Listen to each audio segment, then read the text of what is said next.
ఇంతకు ముందు చెడ్డీ గ్యాంగ్ తిరుగుతూ దొంగతనాలు చేశారు. ఇప్పుడేమొచ్చేసి న్యూడ్ గ్యాంగ్. ఇప్పుడు ఈ న్యూడ్ గ్యాంగ్ అనేది దేశంలో హల్చల్ చేస్తుంది. ముఖ్యంగా ఉత్తరప్రదేశ్ లో చాలా ప్రాంతాల్లో మారుమూల ఉన్నటువంటి గ్రామాలని లక్ష్యంగా చేసుకుంటూ వీళ్ళు అడవుల్లో ఉంటూ పూర్తి న్యూడ్గా ఉంటూ ఒంటరిగా ఉన్నటువంటి మహిళల్ని ఆ నిర్మానుష్య ప్రాంతాలకు తీసుకెళ్లిపోయి మానభంగం చేస్తున్నారు. అదే భయం అంటే వాళ్ళని చూడగానే మహిళలు ఆటోమేటిక్ గా భయపడిపోతారు.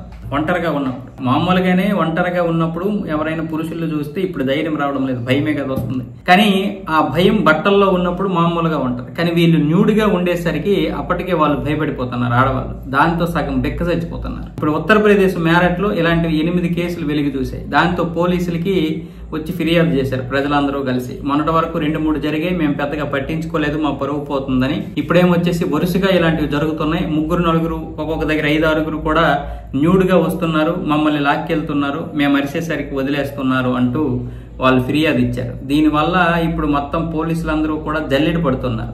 అయితే వీళ్ళు ఎవరూ దొరకలేదు ఇప్పటి వరకు. ఒకవేళ అడవుల్లో ఎక్కడైనా నక్కి ఉన్నారేమని డ్రోన్లు కూడా ఉపయోగిస్తున్నారు అక్కడ పోలీసులు. మహిళలు అయితే అబద్ధం చెప్పరు కదా, కాబట్టి మిగతా ప్రాంతాలు కూడా జాగ్రత్తగా ఉండాలని ఇప్పుడు మేరట్ పోలీసులు అయితే పిలుపునిచ్చారు ఉత్తరప్రదేశ్ రాష్ట్రంలో. కానీ మనం కూడా అన్నిటి విషయంలో జాగ్రత్తగా ఉండాలి.